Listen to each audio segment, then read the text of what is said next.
ये वक्त है 1973 का। पेरू के जंगलों में हम एक रिसर्च टीम को देखते हैं जिसको लीड कर रही थी कॉन्स्टेंस वेब नाम की एक लेडी। कॉन्स्टेंस वेब प्रेग्नेंट होने के बावजूद यहाँ एक ऐसी किस्म की स्पाइडर की तलाश में आई थी जिसका जहर उनकी रिसर्च के मुताबिक इंसानों के लिए जादू था, जो किसी भी इंसान की बड़ी से बड़ी बीमारी का इलाज करने के अलावा किसी इंसान को हद से ज्यादा ताकतवर बनाने की भी ताकत रखता था। वो इस स्पाइडर की मदद से लोगों की इन बीमारियों का इलाज ढूंढना चाहती थी जिनका इलाज अभी तक पॉसिबल नहीं। वो यहाँ अपने साथी सिम्स को बताती है कि माना जाता है इन पेरू के जंगलों में ऐसे लोग रहते थे जिनमें आम इंसानों से कहीं 100 गुना ज्यादा ताकत होती थी। इनकी स्पीड और बाकी सुपर पावर्स का तो आम इंसान अंदाजा भी नहीं कर सकते, और ये सब सुपर पावर्स उन्हें इन्हीं स्पाइडर्स ने दी थी। सिम्स को उसकी बातों पर बिल्कुल यकीन नहीं था, इसीलिए वो प्रेग्नेंट कॉन्स्टेंस को जंगल पे पीछे पीछे छोड़कर वापस कैंप में चला आता है, जहाँ उसे कॉन्स्टेंस के नोट्स मिलते हैं। इस नोट्स पे लिखी हुई इन्फॉर्मेशन उसे ये सच्चाई बता चुकी थी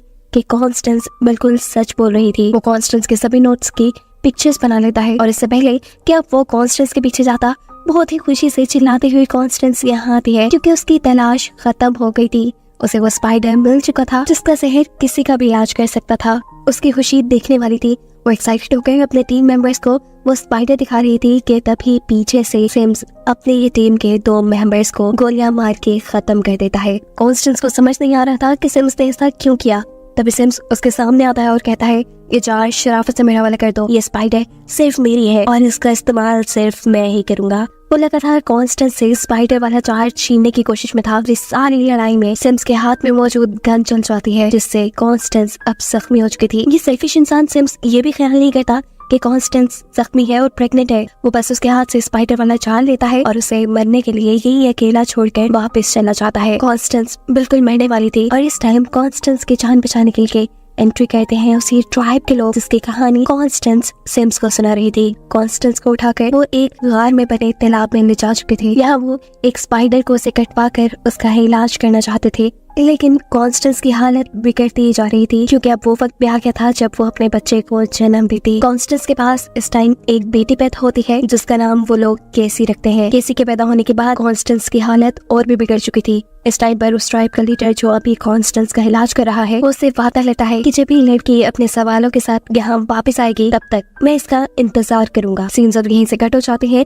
और हमें प्रेजेंट का यानी 30 साल बाद का वक्त दिखाया जाता है, जहाँ पर केसी अब बड़ी हो चुकी है और वो पैरामेडिक के लिए काम करती है। इन लोगों का इमरजेंसी में इलाज करना उसकी जॉब है। इस इमरजेंसी वैन में उसका कलीग है बेन केसी को अपने भाई और उसकी वाइफ के बेबी शावर में इनवाइट करता है, जिसके लिए केसी मान चुकी थी।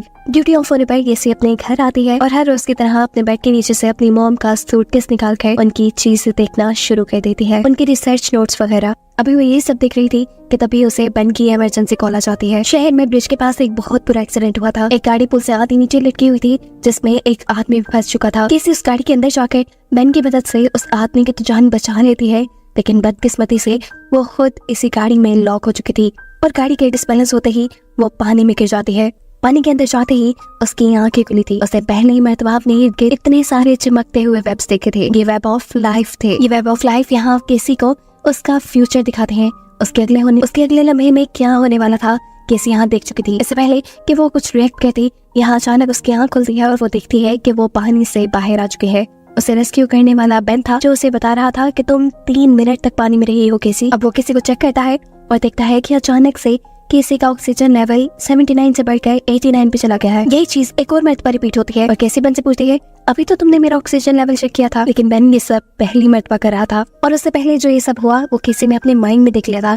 केसी को लगा कि ये सब उसका इल्यूजन है, इसीलिए वो उठ के यहाँ से चली जाती है। सीन कट होकर हमें अब सिम्स को दिखाया जाता है। सिम्स एक बहुत ही अमीर इंसान बन चुका है और वो आज एक सिक्योरिटी में काम करने वाली लेडी को अपने घर लेकर आया है। ये लोग यहाँ कुछ टाइम स्पेंड करने के बाद सो जाते हैं और सोते हुए सिम्स को एक ख्वाब आता है। वो देखता है कि 3 स्पाइडर सूट पहने हुए लड़कियां उससे उसके स्पाइडर को लेने के लिए लड़ रही है और ऐसा करते हुए वो उसे मार देती है। ये ख्वाब देखते ही सिम्स डर कर उठ गया। असल में वो स्पाइडर आज भी उसके पास थी। सिम्स ने क्योंकि उस स्पाइडर से अपने आप को कटवा लिया था, इसलिए फ्यूचर देखने की सुपर पावर्स सिम्स के पास भी आ चुकी थी। हर रात सिम्स को उसके फ्यूचर का इल्यूजन आता था कि किस तरह 3 लड़कियां आकर उसे मार देंगी। इसलिए सिम्स ये दिन आने से पहले ही उन तीनों लड़कियों को मरवाना चाहता है। ऐसे में काम आएगी उसके पास लेटी हुई वो सिक्योरिटी एजेंसी की एक लेडी, जिसे वो यहाँ झांसा देकर उसके नए बनाए सॉफ्टवेयर का कोड पूछ लेता है, जिसकी मदद से किसी भी इंसान को उसके फेस के जरिए ढूंढा जा सकता था। कोर्ट पता चलते ही वो इस लेडी का हाथ पकड़ के उसकी बॉडी में अपने अंदर का जहर इंजेक्ट करके उसे मार देता है। हम देखते हैं कि आज कैसे बन के घर आई थी। यहाँ बेबी शॉवर चल रहा था और सभी लोग बैठे हुए बेबी जेंडर गेस कर रहे थे। उसी टाइम अचानक ही एक लड़की कहती है चलो बेबी का जेंडर तो गेस करें। उसकी बात सुनकर केसी उसे कहती है अभी तो ये हमने किया। केसी की ये बात सभी लोगों को अजीब लग रही थी। मतलब इस मर्तबा भी उसने आने वाला पल पहले ही देख लिया था। इससे पहले कि वो यहाँ कुछ समझ पाती उसे बेन एक इमरजेंसी के लिए बुला के यहाँ से ले जाता है। इमरजेंसी पे वो देखती है कि उसी के को-वर्कर का एक्सीडेंट हो गया है जिसकी वो जान बचाने की कोशिश कर रही थी, लेकिन अगले ही पल उसे अपना वही को-वर्कर ट्रक की तरफ जाता हुआ दिखाई दे रहा था। वो उसे रोकने की भी कोशिश करती है लेकिन को-वर्कर ट्रक में बैठ जाता है। लम्हा गुजरते ही उसके ट्रक का एक्सीडेंट होके उसकी बिल्कुल वैसे ही मौत हो जाती है जैसे कैसी ने अभी कुछ देर पहले देखी थी। और इस वाक्य के बाद केसी समझ जाती है कि उसे ऊट-पटांग के इल्यूजन्स नहीं आ रहे बल्कि वो किसी वजह से फ्यूचर देख पा रही है। केसी उन लम्हों को पहले ही देख लेती है जो कुछ देर बाद होने वाले होते हैं।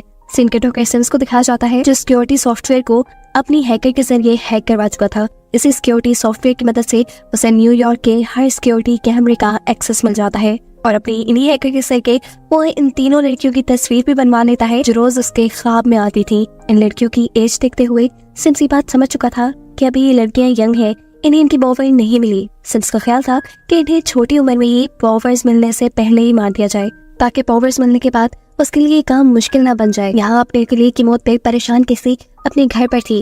वो ओवन में अपना खाना गर्म कर रही थी, तभी अचानक वो देखती है कि एक कबूतर उड़ते हुए उसकी खिड़की से टकरा कर मर गया। वो ये सब देख रही थी कि अचानक ओवन की बीप बजने पर उसका ध्यान भटक जाता है। वो विंडो की तरफ दोबारा देखती है तो वहाँ ना तो कोई मरा हुआ कबूतर था और ना ही उसकी विंडो टूटी हुई थी। कैसे कबूतर को देखने के लिए विंडो के पास जाकर विंडो खोल देती है और अगले ही पल सामने से उड़ता हुआ कबूतर आकर उसके विंडो के आगे बैठ जाता है।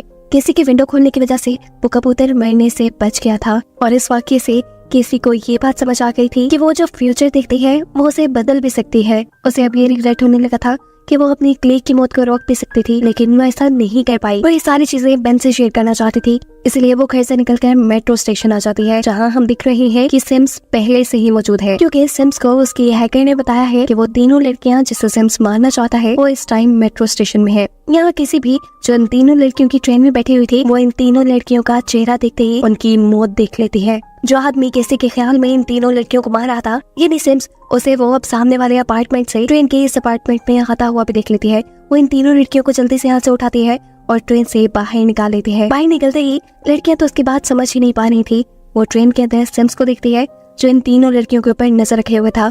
किसी इन तीनों से कहती है जल्द ही तुम तीनों को इस स्टेशन से बाहर निकलना होगा, लेकिन ये तीनों उसकी एक नहीं सुनती और शोर कर करके लोगों को यहाँ बुलाना शुरू कर देती हैं। इससे पहले कि यहाँ कोई आता कैसे इन तीनों को स्पाइडरमैन जैसा सूट पहने हुए आदमी को इनकी तरफ आता हुआ दिखाते हैं। वो आदमी तेजी से इन तीनों की तरफ बढ़ा था, इसलिए कैसी इन तीनों को लेकर एक ट्रेन के अंदर चढ़ जाती है और अब वो आदमी भी इस ट्रेन के ऊपर ही आ चुका था। इस आदमी से बचाने के लिए कैसी इन तीनों को अब ट्रेन से निकाल कर ग्राउंड फ्लोर पर ले आई थी, लेकिन वो जानती थी कि वो आदमी अभी तक उनके पीछे है। वो इन तीनों को मेट्रो स्टेशन से बाहर ही ले जाने वाली थी कि पुलिस ऑफिसर्स उसे पकड़ लेते हैं। इतने में सिम्स जिसने स्पाइडर का सूट पहना हुआ था वो भी इन तीनों के ऊपर हमला करने के लिए आ जाता है। यहाँ पुलिस जब सिम्स को रोक रही थी, केसी मौके का फायदा उठाते हुए इन तीनों को ही इनकी जान बचाने के लिए लेकर इस मेट्रो स्टेशन से बाहर आ जाती है। केसी बाहर आते ही एक टैक्सी चुराती है ताकि तेजी से ही वो इन तीनों को साथ में की पहुंच से दूर कर सके। फाइनली ये लोग सिम्स से तो काफी दूर आ चुके थे, लेकिन खतरा पूरी तरह टला था या नहीं ये बात अभी इन्हें मालूम नहीं थी। केसी इन तीनों से इनके नाम पूछती है और बातों ही बातों में किसी को ये मालूम होता है कि अभी तीनों लड़कियों के ही पेरेंट्स इस शहर में नहीं है। वो लोग ये बातें कर रहे थे कि तभी रेडियो पे लगी हुई न्यूज उनका ध्यान भटका देती है, जहाँ बताया जा रहा था कि 3 लड़कियों को किडनैप करने वाली लेडी की पहचान केसी वेब के नाम से हुई है। यानी अब इनके पीछे सिम्स के साथ साथ पुलिस भी लग चुकी थी और इस सारी सिचुएशन से बचने के लिए केसी अब तीनों ही लड़कियों को लेकर करीब पेरू के जंगलों में आ जाती है। जंगल में क्योंकि कोई कैमरास नहीं लगे हुए थे, इसीलिए सिम्स की हैकर भी इन तीनों की लोकेशन नहीं देख पाती और ना ही पुलिस केसी की लोकेशन। जंगल में आने पर बातें करते हुए इन्हें पता चलता है कि ये तीनों लड़कियां कभी ना कभी केसी से मिली थी। ये तीनों इस टाइम सवाल करके केसी को मार देती हैं कि आखिर तो हमें यहाँ लेकर क्यों आई। तब केसी इन्हें बताती है कि मुझे फ्यूचर दिखता है और मैंने फ्यूचर में तुम्हारी मौत तो साथ में क्या तो देख ली थी। उसके बाद कहते ही मेडी नाम की लड़की हंसने लगी थी, लेकिन मेडी की हंसी को सारे इग्नोर कर देते हैं और जूलिया कहती है वो आदमी किसी स्पाइडर की तरह छत पे चल रहा था। उसके इसी जुमले ने किसी का दिमाग ठनका दिया था। किसी को अब अपनी मॉम के नोट्स में लिखी हुई चीजें याद आने लगी थी, इसलिए वो इन तीनों से कहती है मैं 3 घंटे में वापस आ जाऊंगी, लेकिन 3 घंटे तक तुम तीनों यहाँ से हिलने की कोशिश भी मत करना। वो फौरन अपने घर जाकर अपने मॉम के नोट्स खोलती है। इस डायरी में उस स्पाइडर ट्राइब के लोगों के बारे में लिखा था जिन्हें हम पास्ट में देख चुके हैं। ये लोग दीवारों और छतों पे चलने के साथ साथ फ्यूचर देखने की भी ताकत रखते थे। फ्यूचर तो किसी को भी नजर आ रहा था, इसलिए वो दीवार पे चढ़ने की कोशिश करती है ये जांचने के लिए कि कहीं वो भी तो स्पाइडर ट्राइब से तो नहीं, लेकिन वो इस चीज में नाकाम हो जाती है। इसी सूटकेस में किसी को उसकी मॉम के साथ सिम्स का फोटो नजर आ जाता है और वो यहाँ सिम्स को पहचान भी गई थी कि वही आदमी है जो इन तीनों लड़कियों को मारना चाह रहा था। वो तीनों लड़कियां जो इस टाइम जंगल में थी, आराम से वो थोड़ी न रह सकती थी, भूख के मारे इनकी जान निकल रही थी। इसीलिए ये तीनों जंगल से निकलकर पास के एक कैफेटेरिया में आ जाती हैं और शहर के रिडान में आते ही सिम्स की हैकर को उन तीनों की लोकेशन पता चल जाती है। किसी भी अब वापस गाड़ी लेकर जंगल में आ गई थी, लेकिन जंगल में आते ही वो दिखती है कि तीनों लड़कियां यहाँ से गायब है। वो पैरों के निशानों का पीछा करते हुए एक कैफेटेरिया में पहुंचती है जहाँ वो तीनों लड़कियां मिलकर डांस कर रही थी। किसी को देखते ही ये तीनों किसी से माफी मांगती हैं और इससे पहले कि किसी इन तीनों को यहाँ से लेकर चली जाती, सिम्स स्पाइडर सूट पहने यहाँ पहुंच जाता है। वो एक एक करके इन तीनों का गला घोट के इन्हें मार चुका था और अगले ही पल उसने केसी का भी गला पकड़ लिया था। इससे पहले कि केसी मर जाती, अचानक ही सब कुछ खत्म हो जाता है। केसी अभी भी जंगल में खड़ी हुई थी और वो ये बात समझ गई थी कि उसने जो भी देखा वो फ्यूचर में होने वाला था। इन लड़कियां अब खतरे में थी और केसी पे उनकी जान बचाना फर्ज हो गया था। वो जल्द से जल्द उन तक पहुंचना चाहती थी, इसलिए उनके कदमों के निशानों को फॉलो करते हुए वो भी कैफे तक पहुंच जाती है। लेकिन बदकिस्मती से केसी के वहां पहुंचने से पहले ही सिम्स वहां पहुंच चुका था। लड़कियों की जान बचाने के लिए केसी होटल का कांच तोड़ते हुए अपनी गाड़ी अंदर ले आई थी। वो इसी गाड़ी से जोर से सिम्स को हिट करती है और तीनों लड़कियों को गाड़ी में बैठने का इशारा करती है। जिस वक्त केसी तीनों लड़कियों को बचाकर यहाँ से निकलने वाली थी, सिम्स ने किसी तरह केसी का हाथ पकड़ लिया था। ऐसे किसी का हाथ पकड़कर वो अपना जहर केसी के अंदर इंजेक्ट कर रहा था। केसी तो इन तीनों लड़कियों को बचाकर वहाँ से ले गई थी, लेकिन दूसरी तरफ सिम्स की हैकर उसे खबर देती है कि केसी वेब जो कि तीनों लड़कियों को बचा रही है वो कॉन्स्टेंस वेब की बेटी है।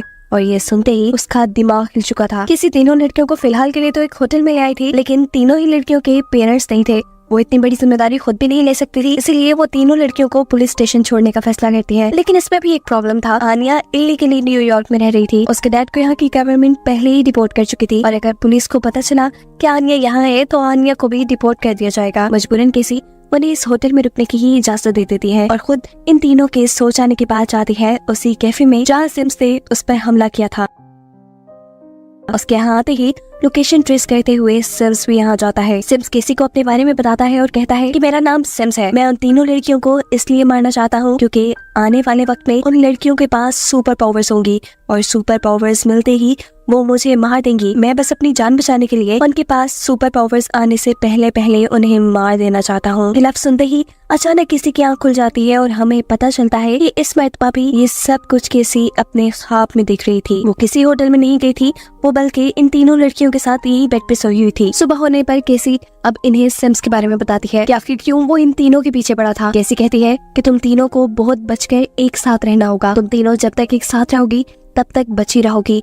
वो आदमी बहुत अजीब है। वो अपने हाथ से जहर इंजेक्ट करने की ताकत रखता है। वो जितनी देर तक तुम्हारे जिस्म के किसी भी हिस्से को पकड़ कर रखेगा, अपना जहर तुम्हारे अंदर इंजेक्ट करता रहेगा। जहर के इंजेक्ट होते ही तुम्हारी धड़कनें रुकना शुरू हो जाएंगी और अगर कभी ऐसी सिचुएशन आ भी जाए तो तुम तीनों अपने साथियों को बचा सकते हो सीपीआर देकर। इसीलिए केसी इन्हें सबसे पहले सीपीआर देना सिखाती है और सीपीआर के साथ साथ वो यहाँ मुश्किल वक्त में काम आने वाली कई और भी ट्रेनिंग दे चुकी थी। आसान लफ्जों में वो सिम्स से मुकाबला करने के लिए इन्हें तैयार कर रही थी। केसी अब इन तीनों लड़कियों से कहती है कि सिम्स के पास जितने भी सुपर पावर्स हैं उनके बारे में मेरी मॉम की रिसर्च डायरी में लिखा हुआ है। अब सिम्स के बारे में और मालूमात लेने के लिए मुझे पेरू के जंगलों में जाना होगा। मेरे पीछे तुम तीनों अपना बहुत ख्याल रखना और एक साथ रहना। ये कहकर वो यहाँ से निकल जाती है। अपनी मॉम का सामान और पेरू के जंगलों का नक्शा लेते हुए वो अब जंगल के बीचों बीच पहुंच चुकी थी, जहाँ उसे मिलते हैं स्पाइडर ट्राइब के लीडर। वो उसे देखकर कहते हैं आखिर तुम अपने सवालों का जवाब मांगने आ ही गई। लीडर उसे गार में बने उस तालाब में ले आते हैं जहाँ केसी पैदा हुई थी और उसकी मॉम कॉन्स्टेंस की मौत हुई थी। इस जगह को देखते हुए केसी नाराज से लग रही थी। वो लीडर से कहती है पता नहीं क्यों मेरी मॉम ने इस जगह आने के लिए मेरी जान को खतरे में डाल दिया था। लीडर मुस्कुराते हैं और कहते हैं ये सारी कहानी जानने के लिए तो तुम्हें उस वक्त में जाना पड़ेगा जब तुम पैदा हुई थी। तुम्हारी कहानी तो तुम्हारे पैदा होने से पहले ही शुरू हो गई थी। लीडर अब किसी को एकदम से झटका देते हुए उसकी सोल को उसकी बॉडी से बाहर निकाल देते हैं। किसी की सोल महातालाब के पानी में गिर जाती है और उसके इर्द गिर्द वेब ऑफ लाइफ बन जाता है। ये वेब ऑफ लाइफ उसे उस वक्त में ले गया था जब उसकी मॉम यहाँ जंगलों में उस स्पाइडर को ढूंढने के लिए आई थी। वेब ऑफ लाइफ ने एक ही लम्बे में केसी को सब कुछ दिखा दिया था। कॉन्स्टेंस के स्पाइडर को ढूंढने से लेकर उसको गोली लगने, केसी के पैदा होने और कॉन्स्टेंस के मरने तक सब कुछ। ये सब देखकर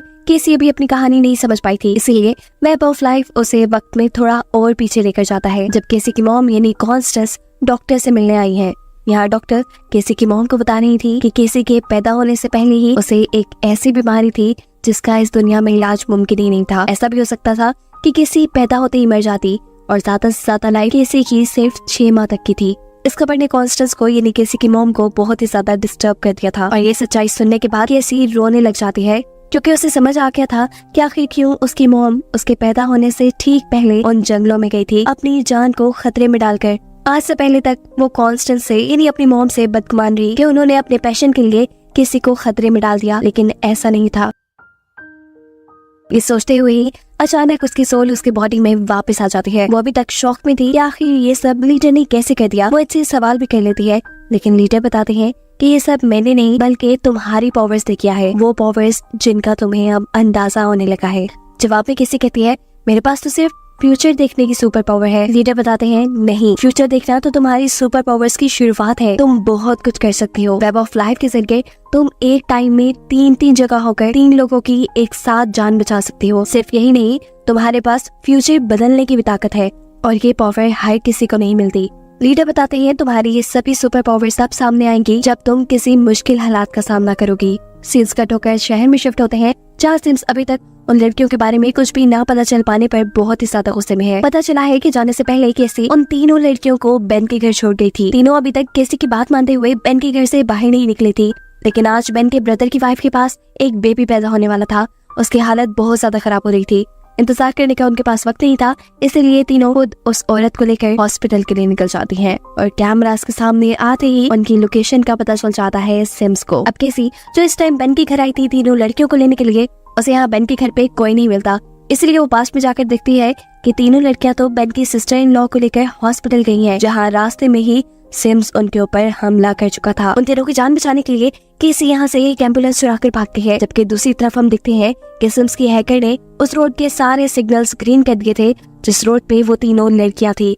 ऐसे उनका बुरी तरह एक्सीडेंट होते हुए बचता है। ये तीनों देखती हैं कि इस गाड़ी के बाहर सिम्स खड़ा था। सिम्स के हाथ में एक बम था, ये नहीं वो बम के जरिए उन 3 लड़कियों को मारना चाहता था। इससे पहले कि वो बम गिराकर उनकी गाड़ी को तबाह कर देता, सही वक्त पर केसी आकर उसे अपने एम्बुलेंस से हिट कर देती है और इस तरह उसके हाथ में पकड़ा हुआ बम किसी और गाड़ी के नीचे जाकर फट जाता है। मौके का फायदा उठाते हुए केसी उन 3 लड़कियों को अपने साथ एम्बुलेंस में बिठा लेती है, जबकि बेन से उसके सिस्टर इन लॉ को हॉस्पिटल ले जाने को कहती है।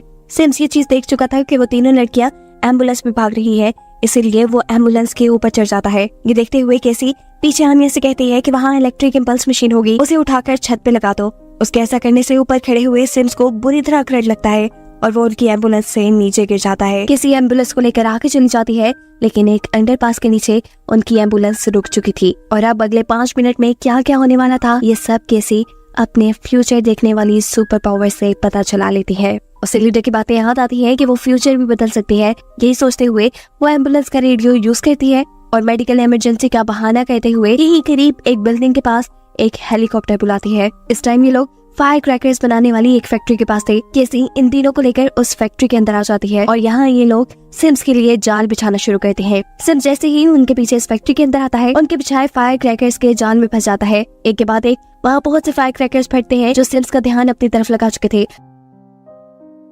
मौके का फायदा उठाते हुए केसी उन 3 लड़कियों को लेकर इस बिल्डिंग की छत पे आ चुकी थी जहां हेलीकॉप्टर आने वाला था। वो इन 3 लड़कियों को सेफली हेलीकॉप्टर में बिठाकर यहां से भगाने की कोशिश में थी, पर केसी के इस प्लान को नाकाम करने के लिए यहाँ पे सिम्स आ चुका था। उसका ध्यान भटकाने के लिए केसी उसे लड़ती है और ये लोग लड़ते लड़ते एक बिलबोर्ड के टावर पे चढ़ जाते हैं जहाँ अब सिम्स केसी को पकड़ चुका था। वो केसी का गला पकड़ते हुए अपने जिस्म का जहर उसके अंदर इंजेक्ट कर रहा था। केसी मरने वाली थी, वो मुश्किल में थी। ये सब वो तीनों लड़कियां नहीं देख पाती और उसकी जान बचाने के लिए उसके पीछे आती है। लेकिन सिम्स यहाँ बड़ी ही आसानी से इन अनट्रेन्ड तीनों लड़कियों से लड़ता है और उन्हें 3 अलग-अलग जगह फेंक देता है। उसके इस हमले से वो तीनों लड़कियां ऐसी जगह फंस चुकी थी कि वहाँ बस उनके करीब मौत ही थी। और ये देखकर सिम्स हंसने लग जाता है और केसी से कहता है, बताओ अब तुम 3 अलग-अलग जगह जाकर एक ही वक्त में इन तीनों को कैसे बचाओगी। उसकी ये बात कहते ही किसी के कानों में लीडर की वो बात गूंजी थी कि अगर जब तुम किसी को बचाना चाहोगी तो तब तुम एक वक्त में कई जगह भी हो सकती हो। इस चीज का एहसास होने पर वो अपनी सुपर पावर्स का यूज करती है और वेब ऑफ लाइफ के जरिए उसी के जैसी बहुत सी और केसी बनकर उन तीनों लड़कियों को बचाने के लिए पहुंच जाती है। ये देखते हुए तो सिम्स भी परेशान हो चुका था। वो केसी को रोकने के लिए उसे एक पंच मारता है, पर केसी इस मर्तबा हार मानने वाली नहीं थी। वो आहिस्ता आहिस्ता सिम्स को उस जगह पर ले जाती है जहाँ फ्यूचर में उसने सिम्स की मौत देखी थी। उस जगह पहुंचते ही सिम्स के ऊपर एक बड़ा सा जाल गिर जाता है जिसमें वो फंस चुका था और उसके फौरन बाद उसके ऊपर एक बहुत बड़ा सा बिलबोर्ड गिरने पर उसकी मौत भी हो जाती है। फाइनली केसी ने और तीनों लड़कियों को बचा लिया था उनके दुश्मन को मारकर। लेकिन बुरा यह हुआ था कि बिलबोर्ड के गिरने की वजह से केसी खुद भी लड़खड़ाकर पानी में गिर चुकी थी। हम देखते हैं कि केसी की बॉडी से एक लाइट निकली है और अब वो पानी में डूबती जा रही थी। इस टाइम पर केसी को बचाने के लिए वो तीनों लड़कियां पानी में जम कर देती हैं। मुश्किल से वो केसी को पानी से निकालकर बाहर लेके आती है तो देखती है कि उसको सांस आना भी बंद हो गया था। ऐसे में ये लोग केसी के सिखाए तरीके से उसे CPR देती हैं। ऐसा कहते ही कुछ ही देर में केसी के दिल की धड़कन दोबारा चलना शुरू हो चुकी थी। वो फाइनली होश में आ चुकी थी। लेकिन फिर से एक बुरी खबर कि अब केसी देख नहीं सकती थी। उसे कुछ भी नजर नहीं आ रहा था। वो ब्लाइंड हो चुकी थी और साथ में उसकी बॉडी भी इस एक्सीडेंट की वजह से पैरालाइज हो चुकी थी। हॉस्पिटल में जब नर्स केसी से इन तीनों लड़कियों के बारे में पूछती है तो केसी कहती है कि ये तीनों मेरी फैमिली है और ये सुनकर ये तीनों ही खुश हो जाते हैं। इस हादसे ने बेशक केसी को पैरालाइज कर दिया था, लेकिन इसी हादसे ने उसको उसकी सारी सुपर पावर्स भी दे दी थी। हैरानी पर केसी इन तीनों लड़कियों को बताती है कि बेशक अब मैं कुछ देख नहीं सकती, लेकिन मुझे फ्यूचर अब बिल्कुल साफ नजर आ रहा है। मैं तुम तीनों को पावर मिलने के बाद दुश्मनों से लड़ते हुए देख रही हूँ। तुम्हारे पास इतनी पावर है कि जिसका तुम अंदाजा भी नहीं कर सकते और तुम कभी दुश्मनों से नहीं हारी। वो इन तीनों को भी फ्यूचर की झलक दिखाती है जिसमें इन तीनों के पास ही सुपर पावर्स थी और खुद केसी एक मेड में वेब थी। और इसी फ्यूचर की झलक को दिखाते हुए ये कहानी यहाँ खत्म हो जाती है।